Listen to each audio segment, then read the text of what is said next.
이사야 64장을 보십시다.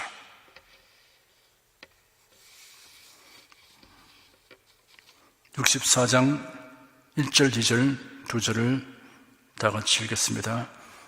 원컨대 주는 하늘을 가르고 강림하시고 주의 앞에서 산들로 진동하기를 불이 섭을 사르며 불이 물을 끓임 같게 하사 주의 대적으로 주의 이름을 알게 하시며 열방으로 주의 앞에서 떨게 하옵소서. 유다 백성이 하나님께 범죄함으로 징벌을 받게 됩니다. 바벨론 제국의 침략을 따라 예루살렘 성전을 비롯하여 성읍들이 파괴되고 백성은 포로되어 바벨론으로 끌려가게 되는 비참한 환난을 당하게 됩니다. 이사야 선지자는 예언적 입장에서 시간을 앞질러 이미 바벨론에 포로되어 슬픔과 고통 속에 있는 백성을 위한 중보의 기도를 드리고 있습니다. 유다 백성을 괴롭게 하는 자들과 모든 나라들에게 하나님의 크신 권능과 위엄을 나타내어 주시기를 간구하였습니다. 원컨대 주는 하늘을 가르고 강림하시옵소서 하였습니다. 선지자 이사야는 사람들이 하늘은 너무나 높으며 두터움으로 하나님께서 마치 땅 위에서 일어나는 일에 관여하지 않으시는 것처럼 생각하지 않도록 하늘을 가르고 강림하시기를 간구하였습니다. 구약 성경에서 하나님의 하늘을 들이우고 강림하신다는 표현은 시편에 2번 있으나 하늘을 가르고 강림하신다는 표현은 여기밖에 없습니다. 가른다는 말은 들이운다는 말과 전혀 다른 의미입니다. 옷이나 가죽 등을 찢는 것을 의미합니다. 하늘을 찢고 강림하여 주시기를 구하는 것은 아주 분명하고 신속하게 임하시기를 간절히 소원하는 심정을 나타내고 있습니다. 주의 앞에서 산들로 진동하기를 불이 섭을 사르며 불이 물을 끓임 같게 하여 주시옵소서 하였습니다. 본문에서 언급한 산들은 이스라엘을 위협하고 해치는 바벨론 같은 대적들을 상징합니다. 그러나 하나님께서 임하시면 태산이라도 진동하게 됩니다. 불이 섭을 사르며 불이 물을 끓임 같게라는 표현은 강력하고 현저하게 대적을 징벌하여 달라는 뜻입니다. 이스라엘의 하나님이 징벌하시는 것임을 그들이 확실하게 알도록 하여 달라는 간절함을 나타내고 있습니다. 유다 백성의 대적을 주의 대적이라고 부르고 있습니다. 이런 유다 백성이 죄를 회개하고 하나님 앞으로 나아간 상태에서 그렇게 말할 수 있습니다. 성도들이 확실하게 하나님 편에 있으면 성도들을 대적하는 자는 하나님을 대적하는 자가 됩니다. 3절, 4절, 2절 읽겠습니다. 주께서 강림하사 우리의 생각 밖에 두려운 일을 행하시던 그때 산들이 주의 앞에서 진동하여 싸우니 주 위에는 자기를 앙망한 자를 위하여 이런 일을 행한 신을 예로부터 들은 자도 없고 귀로 깨달은 자도 없고 눈으로 본 자도 없습나이다. 주님께서 이스라엘 백성들에게 강림하실 때 실제로 산이 진동한 적이 있었습니다. 그때가 언젠가 하면 애굽에서 해방된 이스라엘 백성들이 시내산 아래 장막을 쳤을 때였습니다. 하나님께서 이스라엘 자손들이 일제히 바라보는 데서 시내산에 강림하셨을 때 불 가운데서 강림하시니 산의 연기가 자욱하며 그 연기가 옹기가마 연기같이 떠오르고 온 산이 크게 진동하였습니다. 출애굽기 19장에 이렇게 기록되어 있습니다. 제3일 아침에 우레와 번개와 빽빽한 구름이 산 위에 있고 나팔 소리가 심히 크니 진중 모든 백성이 다 떨더라. 모세가 하나님을 맞으려고 백성을 거느리고 진에서 나오며 그들이 산 기슭에 섰더니 시내산의 연기가 자욱하니 여호와께서 불 가운데서 거기 강림하심이라. 그 연기가 옹기점 연기같이 떠오르고 온 산이 크게 진동하며 나팔 소리가 점점 커질 때 모세가 말한 적 하나님의 음성으로 대답하시더라. 이런 일을 행한 신을 예로부터 들은 자도 없고 귀로 깨달은 자도 없고 눈으로 본 자도 없었나이다 라는 말은 여호와 하나님 외에 다른 신이 있다는 뜻이 아닙니다. 우상 숭배자들이 섬기는 신들은 실제로 존재하지 않습니다. 사람들이 관점 속에 있는 신이고 사탄에게 속아서 그런 신이 있다고 믿는 것입니다. 하나님의 신의 산 위에 강림하실 때 산들이 진동하는 광경을 목도한 자들은 여호와 하나님을 앙망하는 자, 곧 신의 산 아래 모였던 사람들밖에 없었습니다. 이사야 선지자는 하나님을 가리켜 우리의 생각 밖에 일을 행하시던 하나님이라고 하였습니다. 천지 창조는 우리의 이해와 생각 밖의 일입니다. 독생자를 보내셔서 죄인을 구원하시는 구속의 은혜는 우리의 이해와 생각 밖의 일입니다. 예수님의 재림과 성도들의 부활은 우리의 이해와 생각을 초월하는 일입니다. 성도들이 천국에서 다시 만나는 일도 우리의 이해와 생각을 초월하는 일입니다. 이 세상이 불타고 녹아져서 사라지고 새하늘과 새 땅 그리고 거룩한 성새 예루살렘이 내려오는 일도 우리의 이해와 생각을 초월하는 일입니다. 성경에는 하나님이 우리의 이해와 생각 밖으로 행하신 일들에 관한 기록으로 가득 차 있습니다. 이사야 선지자는 이전에 있었던 일에 근거하여 앞으로도 하나님의 큰 권능을 나타내시어 자기 백성을 구원하여 주시고 하나님을 대적하고 우상을 섬기는 자들을 심판해 주실 것을 믿고 구하였습니다. 우리도 성경과 자신의 체험에서 이전에 하나님께서 행하신 일들에 근거하여 오늘과 내일에도 하나님께서 일하심을 기대하고 믿고 구해야 합니다. 5절 한 절 읽겠습니다. 주께서 기쁘게 의를 행하는 자와 주의 길에서 주를 기억하는 자를 선대하시거늘 우리가 범죄함으로 주께서 진노하셔 싸우며 이 현상이 이미 오래 싸우니 우리가 어찌 구원을 얻을 수 있으리까? 기쁘게 의를 행하는 자, 주의 길에서 주를 기억하는 자에게 하나님께서 선대하신다고 하였습니다. 그런데 유다 백성의 실상은 너무나 오랜 세월 동안 하나님을 거역하였습니다. 그러니 구원을 기대할 수조차 없는 징이 되었음을 선지자가 슬퍼하고 탄식하였습니다. 그러나 이러한 깨달음과 탄식이 하나님과의 정상적인 관계에 이르게 하는 첫걸음이 됩니다. 시편 49편 20절에 존귀에 처하나 깨닫지 못하는 사람은 멸망하는 짐승 같도다 하였습니다. 완전 무결한 사람은 없지만 깨닫고 탄식하며 하나님의 긍휼을 바라며 하나님께로 나오는 사람은 복이 있습니다. 목이 곧고 강팍하여 개술치길로 가면 멸망하는 짐승 같은 사람입니다. 애국왕 바로가 그 대표적입니다. 10가지 재앙이 임하기까지 자기 고집을 버리지 아니한 까닭에 온 애굽 땅과 백성의 삶이 피폐하게 되었습니다. 첫 번째 재앙을 당하고 곧장 깨달아서 하나님의 지시를 따랐으면 그렇게 엄청난 손실과 고통을 면했을 것입니다.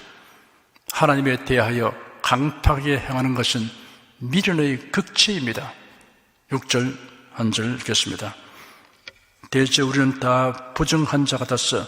우리의 의는 다 더러운 옷 같으며 우리는 다 쇠폐함이 잎사귀 같으므로 우리의 죄악이 바람같이 우리를 몰아가나이다. 주의 길에 서지 아니하는 인간의 의로운 행위는 모두 더러운 옷 같으며 잎사귀같이 쇠폐하게 됩니다. 더러운 옷이란 몸에서 나온 피가 묻어 얼룩지고 역겨운 냄새가 나는 옷을 의미합니다. 쇠폐한 잎사귀는 시들어 버릴 잎사귀를 의미합니다. 인간의 행위에 의한 의로서는 하나님께서 요구하시는 의에 전혀 도달할 수 없습니다. 죄가 전혀 없어야 합니다. 그런데 아담의 후손은 날 때부터 죄인으로 태어납니다. 본질상 죄인입니다. 인간의 행위로 의롭게 되려고 하는 것은 마치 석탄을 씻어서 희고 깨끗하게 하려는 것과 같습니다. 하나님께서 율법을 주신 것은 율법을 지켜서 의롭게 되도록 하려는 뜻이 아닙니다. 율법대로 살아갈 수 없다는 것을 깨닫도록 하기 위한 것입니다. 율법이 요구하는 것은 우리의 행동만이 아니라 생각까지입니다. 누구를 순간 미워하면 살인죄를 지은 것으로 됩니다. 어떤 것이 마음에 들어 그것을 자기 것으로 만들었으면 하는 생각이 스쳐가도 도둑질을 한 것으로 됩니다. 그러니 원죄에다가 일생 동안 수없는 자범죄를 더하게 될 뿐입니다. 율법은 우리에게 이런 사실을 알게 하여 구세주에게로 나아가도록 하는 역할을 합니다. 그런데 율법학자들, 바리새인들은 율법을 더 자세하게 쪼개어서 지키려고 하여 장로들의 유전까지 보태어 지키려고 하였습니다. 그리고는 자신은 율법대로 살고 있다는 생각을 하여 그리하지 못하는 사람들을 깔보고 정죄하였습니다. 그러니 위선죄까지 더 범하였습니다. 이런 바리새인들에 대하여 예수님은 회칠한 무덤이라고 질타했습니다. 인간의 상태는 전적 부패입니다. 우리는 다 쇠폐함이 잎사귀 같으므로 우리의 죄악이 바람같이 우리를 몰아가나이다 하였습니다. 우리의 죄악이 마치 휘몰아치는 바람같이 우리를 파멸로 휘몰아 간다고 형용하였습니다. 사람의 수단과 노력으로는 의롭게 되는 길이 전혀 없습니다. 하나님이 주신 길밖에 없습니다. 그 길이 예수를 믿고 영접하는 것입니다. 빈손 들고 앞에 가 십자가를 붙드네. 의가 없는 자라도 대속의 죽음을 죽으시고 부활하신 예수를 믿고 변함없이 사랑하며 살면 의인이 되고 구원을 얻습니다. 7절 한 절 다 같이 읽겠습니다. 주의 이름을 부르는 자가 없으면 스스로 분발하여 주를 붙잡는 자가 없사오니 이는 주께서 우리에게 얼굴을 숨기시며 우리의 죄악을 내어 우리로 소멸을 되게 하셨음이니이다. 환난 중에 가장 큰 환난이 무엇이라고 여러분은 생각하십니까? 하나님을 부르지 않고 주님을 붙들지 아니하는 것이 가장 큰 환난입니다. 환난 중에 하나님을 부르며 달리면 하나님 결코 외면하지 않으십니다. 환난이 변하여 복이 되게 하여 주십니다. 고난이 영광이 되게 하여 주십니다. 야곱은 야복나루에서 큰 환난에 직면하였을 때 고심하던 중에 마침 그에게 온 천사를 붙들고 눈물을 흘리며 억척같이 매달려 도움을 간청하였습니다. 그래야 실로 전화 위복을 경험하였습니다. 하나님의 얼굴을 숨기신다는 표현은 하나님이 외면하시는 모습을 생생하게 형용하는 것입니다. 그 원인은 그들이 하나님과 우상을 겸하여 섬기기 때문입니다. 하나님께서 외면하시니 참담하게 되었습니다. 8절, 9절, 2절 읽겠습니다. 그러나 여호와여 주는 우리의 아버지시니이다. 우리는 진흙이요 주는 토기장이시니 우리는 다 주의 손으로 지으신 것이라. 여호와여 과히 분노하지 마옵시며 죄악을 영영히 기억하지 마옵소서. 구하오니 보시옵소서. 보시옵소서. 우리는 다 주의 백성이니이다. 선지자 이사야는 희망을 잃지 않고 하나님의 긍휼과 자비와 용서를 간구하였습니다. 그 근거는 무엇입니까? 첫째, 그러나 여호와여 주는 우리 아버지이십니다 하였습니다. 영국의 어떤 기독교 단체에서 발간되는 성경에는 하나님 아버지 어머니라고 번역하고 있습니다. 이것이 인본주의 신자들의 행태입니다. 성경을 세상의 다른 경전이나 책처럼 취급하기 때문에 이런 행위를 하는 것입니다. 예수의 탕자 비유에는 비록 아버지의 마음을 아프게 하고 멀리 떠난 자식이라도 돌아오기를 기다리는 하나님 아버지의 심정과 성품이 잘 묘사되어 있습니다. 둘째, 그러나 우리는 진흙이요 주는 토기장이시니 우리는 다 주의 손으로 지으신 것입니다 하였습니다. 이 비유는 하나님은 절대 주권자이시다라는 것을 의미합니다. 그리고 우리가 저절로 생겨난 것, 그러나 진화된 존재가 아니라 하나님의 형상과 모양대로 만드신 귀중한 존재라는 것을 의미합니다. 셋째, 그러나 우리는 다 주의 백성입니다 하였습니다.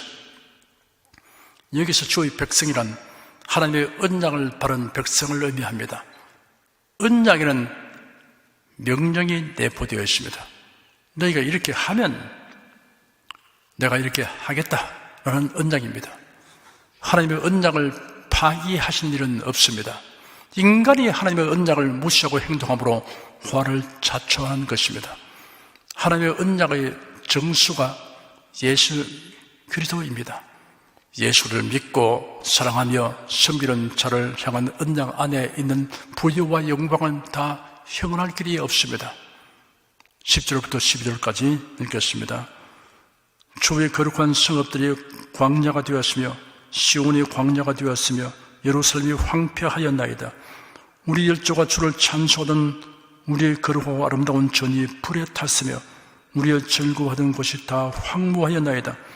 여호와여 일이 이러하거늘 주께서 오히려 스스로 억제하시리까? 주께서 오히려 잠잠하시고 우리로 심한 괴로움을 받게 하시리까? 하나님의 성전, 하나님을 예배하는 처소가 불타고 황폐하게 된 것을 지적하며 하나님의 은총을 간구하였습니다. 예루살렘의 황폐는 주전 605년부터 시작되어 주전 586년에 바벨론 제국의 느부갓네살 왕의 침략에 의하여 완전히 황폐하게 됩니다. 주전 539년 페르시아의 고레스 왕이 바벨론을 점령한 후 유다 백성의 기환을 허락하여 주전 516년경에 스룹바벨에 의하여 제2성전이 재건되고 예루살렘에 유다인이 거주하기 시작했습니다. 그러나 주전 444년에 가서 성벽이 완전히 재건되었습니다. 본문에 기록된 선지자 이사야의 기도, 즉 예루살렘과 유다의 회복을 위한 기도는 앞으로 다가올 황폐의 회복을 간구하는 것입니다. 그 기도가 응답된 것은 200년 후입니다. 이사야 선지자는 마치 풍랑이는 갈릴리 바다에서 제 아들이 주여 우리를 돌아보지 아니하시나이까? 라고 애절하게 외친 것과 같은 심정으로 간구하였습니다. 선지자 이사야의 기도는 마치 법정에서 피고를 변호하는 변호사가 감동적인 논리를 전개한 후 갑자기 판사와 배심원을 향해 선처를 호소하는 장면을 연상시킵니다. 이러한 호소는 그러나 여호와여 주는 우리의 아버지이십니다. 우리는 진흙이요 주는 토기장이시니 우리는 다 주의 손으로 지으신 것입니다. 우리는 다 주의 백성입니다. 라는 근거에 기반하여 하나님의 자비에 대한 확신이 내포되어 있습니다. 지금이라도 당장 자신들이 회개하고 하나님의 뜻에 순종할 자세만 갖게 된다면 하나님의 긍휼을 입게 될 것이라는 확신을 가지고 기도하였습니다. 기도하겠습니다. 하나님은 자기를 앙망한 자를 위하여 우리가 생각하는 한계를 초월하는 크신 능력으로 일을 행하시는 말씀을 오늘 본문을 통하여 들려주시니 감사합니다. 천지 창조와 예수 그리스도를 통한 구원, 예수의 재림과 성도의 부활, 그리고 천국에서의 영원한 행복까지 하나님이 행하신 일들은 모두 우리의 상상을 초월하는 것임을 생각하며 하나님께 감사와 찬송을 드립니다. 하나님을 경외하고 신뢰하며 앙망하는 자들의 일생에도 하나님의 사랑과 권능으로 승리하여 주셔서 결국 우리의 온갖 구하는 것이나 생각하는 것에 더 넘치도록 하여 주심을 확신합니다. 혹 우리의 생각과 이해가 미치지 못하여 심란할 때 성령께서 우리 마음을 붙들어 주시고 우리가 생각하는 한계를 초월하는 크신 능력으로 일을 행하시는 하나님을 앙망하여 위로와 평강을 얻게 하여 주시옵소서. 우리 아버지이시며 우리는 주님의 백성이 된 것을 감사합니다. 주 예수 그리스도의 이름으로 기도드립니다. 아멘.